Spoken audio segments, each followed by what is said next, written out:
नमस्कार बच्चों, मैं पूनम भारद्वाज आप सभी के समक्ष उपस्थित हूँ। कक्षा 10वीं के लिए कृतिका से साना साना हाथ जोड़ी पाठ लेकर, जिसकी लेखिका हैं मधु कांकरिया जी। तो इस पाठ की रूपरेखा क्या है? अब यहाँ पर लेखिका वर्णन करती हैं किसका, कि जैसे महानगरों की भाव शून्यता, महानगर के लोगों में एक भाव शून्यता होती है। वो किसी से भी संपर्क में नहीं आना चाहते, अपने काम से काम रखते हैं और भागम भाग की ज़िंदगी, बिज़ी लाइफ होती है। और यंत्रवत जीवन की ऊब से बचने के लिए, यंत्रवत जीवन अर्थात मशीनी जीवन कि सारा दिन काम में ही लगे रहना, और उस ऊब से, उस बोरियत से बचने के लिए दूरस्थ स्थानों की यात्रा करने की बात जैसा कि इस पाठ में कही गई है। यह एक यात्रा वृतांत है। यात्रा वृतांत जिसमें कोई भी व्यक्ति अपनी यात्रा का वर्णन करता है, जिस प्रकार से लेखिका ने इस पाठ में किया है। इस पाठ में भारत के पूर्वोत्तर राज्य सिक्किम की राजधानी गंगटोक, जिसे गैंगटोक भी कहा जाता है, और उसके आगे की हिमालय यात्रा का वर्णन किया है। और इन्हीं यात्राओं के दौरान लेखिका को देश की विभिन्न संस्कृतियों, मनुष्यों और स्थानों को पहचानने और मिलने का अवसर मिला। इन अनुभवों को उन्होंने अपने इस वृत्तांत में स्थान दिया। अब शुरुआत कहाँ से होती है? गंगटोक की रात्रि से। वहाँ की रात कैसी है, पहाड़ों की रात कैसी होगी? जो बच्चे गए हैं उन्होंने देखा भी होगा कि बहुत खूबसूरत रातें होती हैं वहाँ की। लेखिका को गंगटोक यानी कि गैंगटोक शहर सुबह, शाम और रात हर समय बहुत अच्छा लगता है। यहाँ की रहस्यमयी सितारों भरी रात लेखिका को सम्मोहित सी करती प्रतीत होती है, सम्मोहित सी, अपनी ओर आकर्षित करती हुई, अपनी ओर खींचती हुई सी प्रतीत होती है। लेखिका ने यहाँ एक नेपाली युवती से प्रार्थना के बोल सीखे थे। वो प्रार्थना क्या थी? जो आपका के पाठ का शीर्षक है, साना साना हाथ जोड़ी गर्दहु प्रार्थना, हामरो जीवन तिमरो कोसेली, जिसका हिंदी में अर्थ है, छोटे छोटे हाथ जोड़कर प्रार्थना कर रही हूँ कि मेरा सारा जीवन अच्छाइयों को समर्पित हो। अब शुरुआत होती है सुबह से कंचनजंगा के दर्शन की प्रतीक्षा करते हुए। लेखिका देखना चाहती थी कि कंचनजंगा कैसी दिखाई देती है। सुबह लेखिका को युमथांग के लिए निकलना था। कहाँ के लिए? युमथांग के लिए। जैसे ही उनकी आँख खुलती है, वह बालकनी की ओर भागती है, क्योंकि उन्हें लोगों ने बताया था कि यदि मौसम साफ हो तो बालकनी से भी कंचनजंगा, कंचनजंगा आपने ज्योग्राफी में पढ़ा होगा, हिमालय की तीसरी सबसे बड़ी चोटी है, वह दिखाई देती है। उस सुबह मौसम अच्छा होने के बाद भी आसमान हल्के हल्के बादलों से ढका हुआ था, जिसके कारण लेखिका को कंचनजंगा दिखाई नहीं पड़ी। वो देखना चाहती थी, लेकिन पहाड़ों का मौसम कैसा होता है, बादल कभी भी आ जाते हैं और कभी भी चले जाते हैं। किंतु सामने तरह तरह के रंग बिरंगे ढेर सारे फूल उन्हें दिखाई दिए। गैंगटोक से 149 किलोमीटर की दूरी पर युमथांग था। लेखिका के साथ चल रहे ड्राइवर कम गाइड, ड्राइवर कम गाइड का मतलब है जो पहाड़ों पर जो टूरिस्ट ड्राइवर होते हैं, वो एक तरह से गाइड का काम भी करते हैं, आपको हर स्थान के बारे में जानकारी देते हैं। उस गाइड का नाम क्या था? जितेन नार्गे। उन्हें बताता है कि यहाँ के सारे रास्तों में हिमालय की गहनतम सबसे गहरी, बहुत गहरी घाटियाँ और फूलों से लदी वादियाँ मिलेंगी। आगे बढ़ने पर उन्हें एक स्थान पर एक कतार में लगी सफ़ेद बौद्ध पताकाएं दिखाई देती हैं। नार्गे उन्हें बताता है कि यहाँ बुद्ध की बहुत मान्यता है।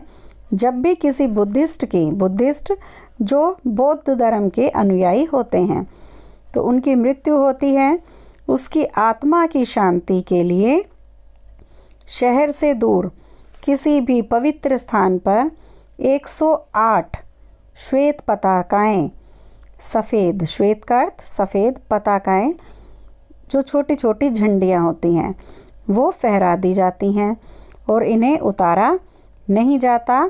ये स्वयं ही नष्ट हो जाती हैं हवा से, धूप से, बारिश से। कई बार कोई नया कार्य आरंभ करने पर भी पताकाएं लगाई जाती हैं, लेकिन ये पताकाएं सफ़ेद ना होकर रंगीन भी होती हैं। मृत्यु के समय सफ़ेद रंग की पताकाएं होती हैं, लेकिन अगर कोई नया कार्य करते हैं या कोई खुशी का कार्य आरंभ करना होता है तब ये पताकाएं रंगीन हो जाती हैं। लेखिका को यहाँ जगह जगह पर दलाई लामा की तस्वीर दिखाई देती है, जो एक बौद्ध गुरु हैं, उनकी तस्वीर दिखाई देती है। यहाँ तक कि जिस जीप में वह बैठी थी उसमें भी दलाई लामा का चित्र लगा हुआ था। कविलोंग स्टोक। थोड़ा आगे चलने पर कविलोंग स्टोक स्थान आता है, जिसे देखते ही जितेन बताता है कि यहाँ गाइड फिल्म की शूटिंग हुई थी। एक फ़िल्म बनी थी, बहुत पुरानी फ़िल्म है, लेकिन उसके गाने अभी भी बहुत ज़्यादा चलन में हैं। इसी स्थान पर तिब्बत के चीस्खे बमसन ने लेप्चाओं के शोमैन से कुंजतेक के साथ संधि पत्र पर हस्ताक्षर किए थे। जिस तरह से दो देशों के बीच में एक संधि की जाती है, उनके बीच में एक समझौता किया जाता है, तो उसे संधि पत्र कहा जाता है। उस पर हस्ताक्षर किए थे, हस्ताक्षर सिग्नेचर, तथा उसकी याद में यहाँ पर एक पत्थर स्मारक के रूप में भी है। जिस स्थान पर यह हस्ताक्षर किए गए थे वहाँ पर एक पत्थर भी लगाया गया, जिसे उसके स्मारक के रूप में माना गया। लेखिका को एक कुटिया में घूमता हुआ चक्र दिखाई देता है। एक कुटिया है छोटी सी, जैसे झोपड़ी होती है, वहाँ पर घूमता हुआ चक्र दिखाई देता है, जिसमें नार्गे उन्हें बताता है कि इसे धर्म चक्र कहा जाता है। इसे लोग प्रेयर व्हील भी कहते हैं।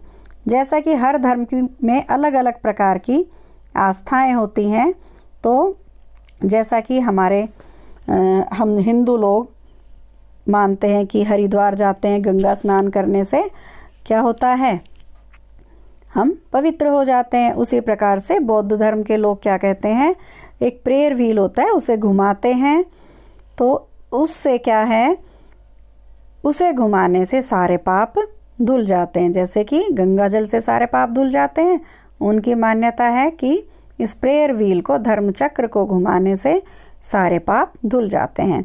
तो हर धर्म की अलग अलग मान्यताएं होती हैं, लेकिन आत्मा सबकी एक ही होती है। प्रकृति की मनोरमता। कुछ और आगे चलने पर बाजार, बस्तियों और लोग पीछे छूटने लगे। कहीं कहीं स्वेटर बुनती नेपाली युवतियाँ और पीठ पर भारी भरकम कार्टून क्या होते हैं, जैसे गत्ते का डब्बा, गत्ते का बॉक्स होता है, ढोते हुए बोने से बहादुर नेपाली मिल रहे थे। जो नेपाली होते हैं उनकी हाइट थोड़ी सी कम होती है।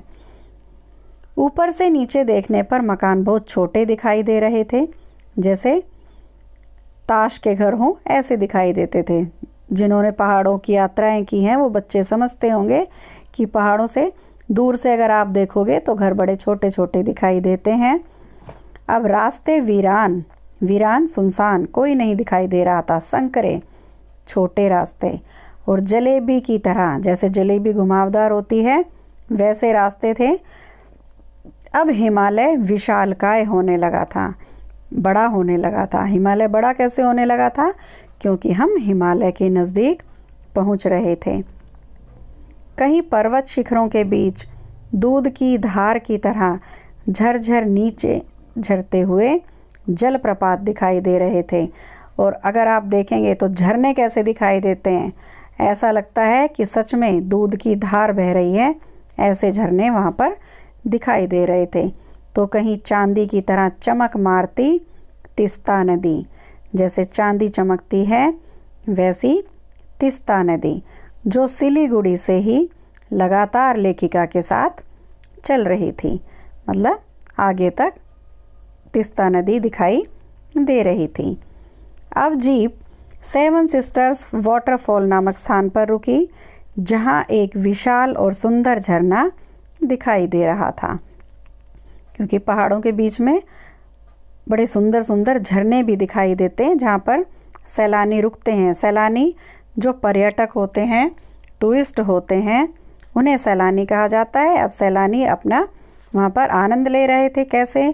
कैमरों से उस स्थान के चित्र लेने शुरू कर दिए। जैसा कि आप लोग भी कोई सुंदर जगह देखते हो तो तुरंत अब आपके पास फ़ोन है तो उसमें आप फ़ोटो खींच लेते हो।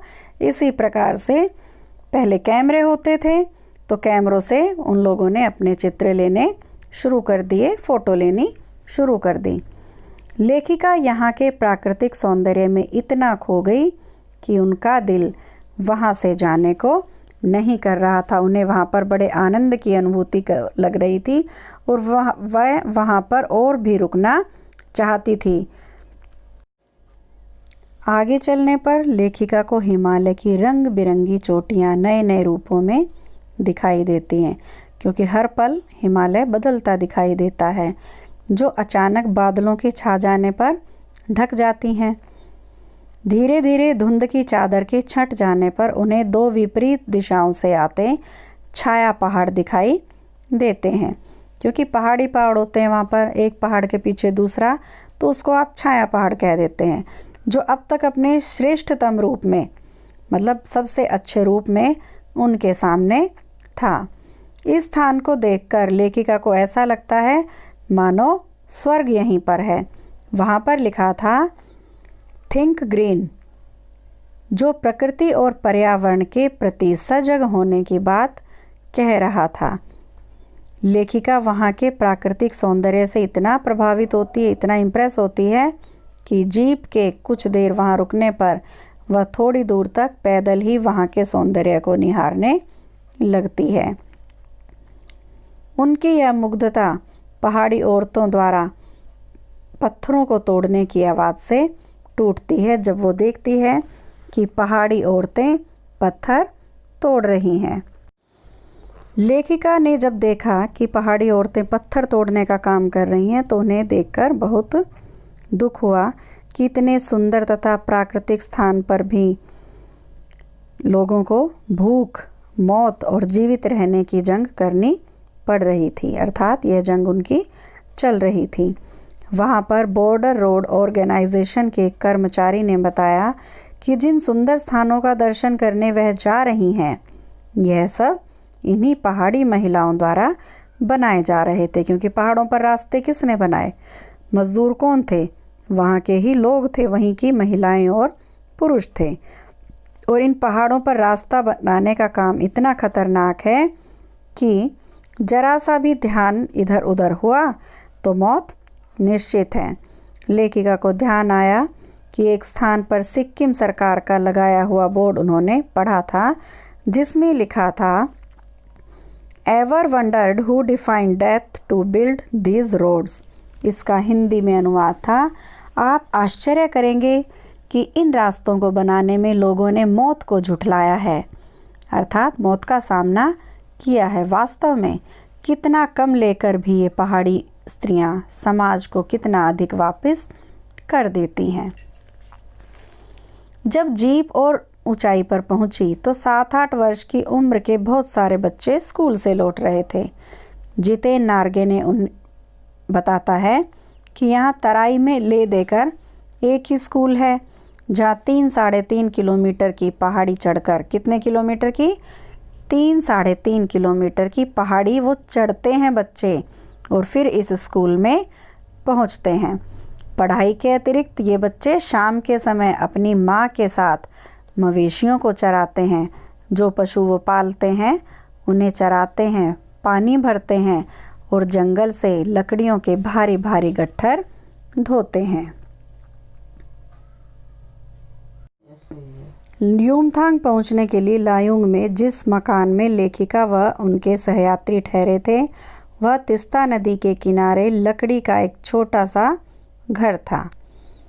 वहाँ का वातावरण देखकर उन्हें लगा कि प्रकृति ने मनुष्य को सुख, शांति, पेड़ पौधे, पशु सभी कुछ दिए हैं, किंतु हमारी पीढ़ी ने प्रकृति की इस लय, ताल और गति से खिलवाड़ करके अक्षम्य अपराध किया है, अक्षम्य, क्षमा ना करने योग्य।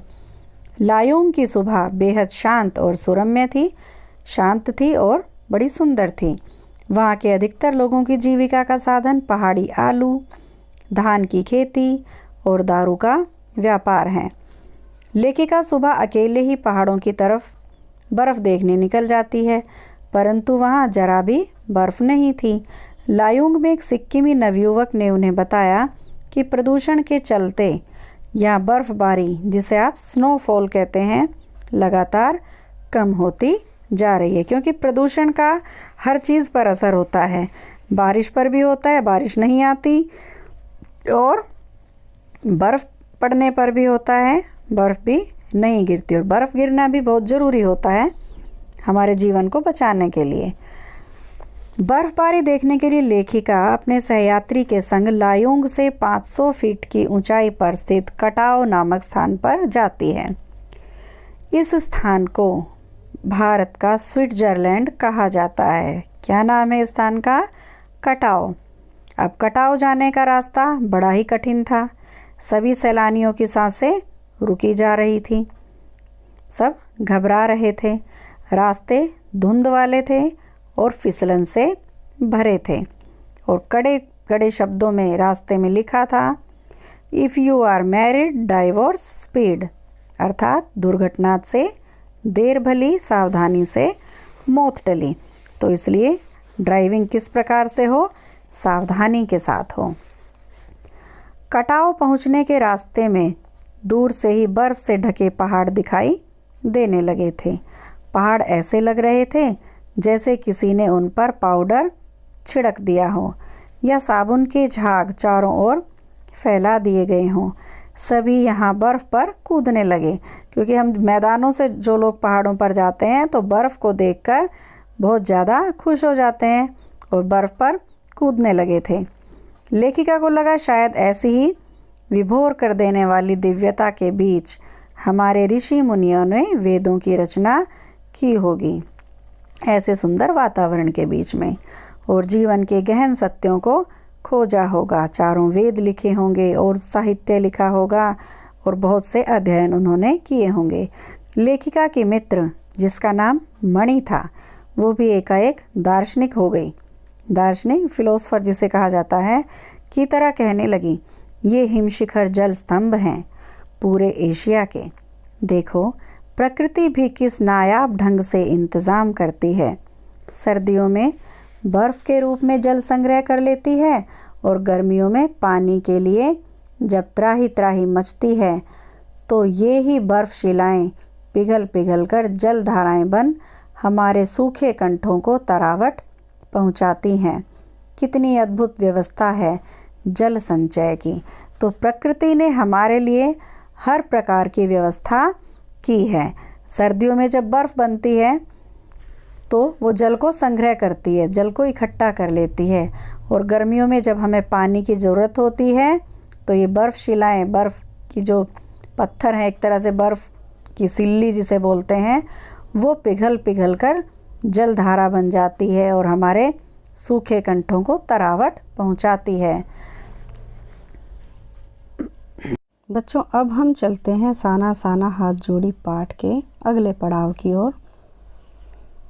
वहाँ से आगे बढ़ने पर लेखिका को मार्ग में इक्की दुक्की फौजी छावनियाँ भी दिखाई देती हैं। वहाँ से थोड़ी ही दूरी पर चीन की सीमा थी। जब लेखिका ने एक फ़ौजी से पूछा कि इतनी कड़कड़ाती ठंड में कितना टेम्परेचर वहाँ का, -15 डिग्री सेल्सियस, जो कि 0 से भी नीचे होता है, में आप लोगों को बहुत तकलीफ़ होती होगी। तो सैनिक ने क्या उत्तर दिया कि आप चैन की नींद सो सकें, इसलिए तो हम यहाँ पर पहरा दे रहे हैं, क्योंकि अगर सैनिक वहाँ पर पहरा दे रहे हैं तभी हम चैन की नींद सो रहे हैं, नहीं तो कोई भी देश कभी भी हमारे देश के अंदर घुसकर हम पर हमला कर सकता है। तो इस प्रकार हमारी देश की सुरक्षा में सैनिकों का बहुत बड़ा हाथ है। थोड़ी दूर एक फौजी छावनी पर लिखा था, we give our today for your tomorrow. लेखिका को भारतीय सैनिकों पर बहुत गर्व होता है, वो बहुत प्राउड फील करती हैं हमारे देश के सैनिकों पर। वह सोचने लगती हैं कि पौष और माघ के महीनों में जब केवल पेट्रोल ही रह जाता है जो नहीं जमता, उस समय भी ये सैनिक हमारी रक्षा के लिए दिन रात लगे रहते हैं, क्योंकि वहाँ के जो लोगों का जीवन होता है वो बड़ा ही कठिन होता है, जहाँ पर सिर्फ एक पेट्रोल ही बचता है जो नहीं जमता, सब कुछ जम जाता है, अर्थात पीने के लिए पानी, उसकी समस्या भी उन सैनिकों को होती है। यूमथांग की घाटियों में ढेरों प्रियुता और रोडोडेंड्रो के फूल खिले हुए थे। जितेन उन्हें बताता है कि अगले 15 दिनों में यह घाटी पूरी तरह से फूलों से भर उठेगी। लेखिका यूमथांग में चिप्स बेचती हुई एक युवती से पूछती है, क्या तुम सिक्किमी हो? वह युवती उत्तर देती है, नहीं, मैं इंडियन हूँ। लेखिका को यह जानकर बहुत प्रसन्नता होती है कि सिक्किम के लोग भारत में मिलकर बहुत अधिक प्रसन्न हैं। जब लेखिका और उसके साथी जीप में बैठ रहे थे तब एक पहाड़ी कुत्ते ने रास्ता काट दिया। लेखिका के साथी मणि बताती है कि ये पहाड़ी कुत्ते हैं जो केवल चांदनी रात में ही भौंकते हैं। वापस लौटते हुए जितेन उन्हें जानकारी देता है कि यहाँ पर एक पत्थर है जिस पर गुरु नानक के पैरों के निशान हैं। कहा जाता है कि यहाँ गुरु नानक की थाली से थोड़े से चावल छिटककर बाहर गिर गए थे और जिस स्थान पर चावल छिटक गए थे वहाँ पर चावल की खेती होती है। फिर जितेन उन्हें बताता है कि 3-4 किलोमीटर आगे खेदुम नामक एक स्थान पर देवी देवताओं का निवास है। सिक्किम के लोगों का विश्वास है जो यहाँ गंदगी फैलाता है उसकी मृत्यु हो जाती है। लेखिका के पूछने पर कि क्या तुम लोग पहाड़ों पर गंदगी नहीं फैलाते, तो वह उत्तर देता है, नहीं मैडम, हम लोग पहाड़, नदी, झरने इन सब की पूजा करते हैं। तो जिस प्रकार से हम मंदिर को साफ रखते हैं उसी प्रकार से हम पहाड़, नदी और झरने को भी भगवान मानते हैं और उसकी पूजा करते हैं, तो इसलिए वहाँ पर हम गंदगी नहीं फैला सकते। जितेन यूमथांग के विषय में एक जानकारी और देता है, जब सिक्किम भारत में मिला तो उसके कई वर्षों बाद भारतीय सेना के कप्तान शेखर दत्ता के दिमाग में यह विचार आया कि केवल सैनिकों को यहाँ रखकर क्या होगा, घाटियों के बीच रास्ते निकालकर इस स्थान को टूरिस्ट स्पॉट भी बनाया जा सकता है।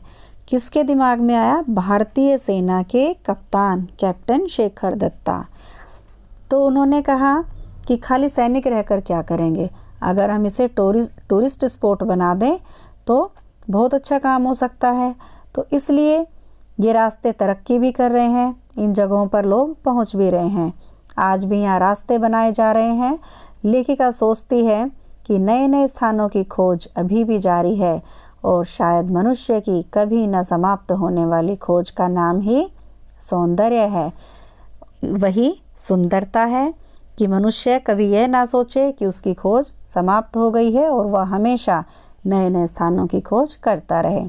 तो इस प्रकार बच्चों, यह था साना साना हाथ जोड़ी पाठ का सार, जिसे आपने सुना और समझा।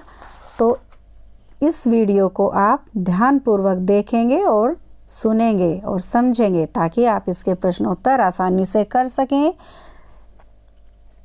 तो इस वीडियो को शुरू से अंत तक ज़रूर देखें। थैंक यू बच्चों।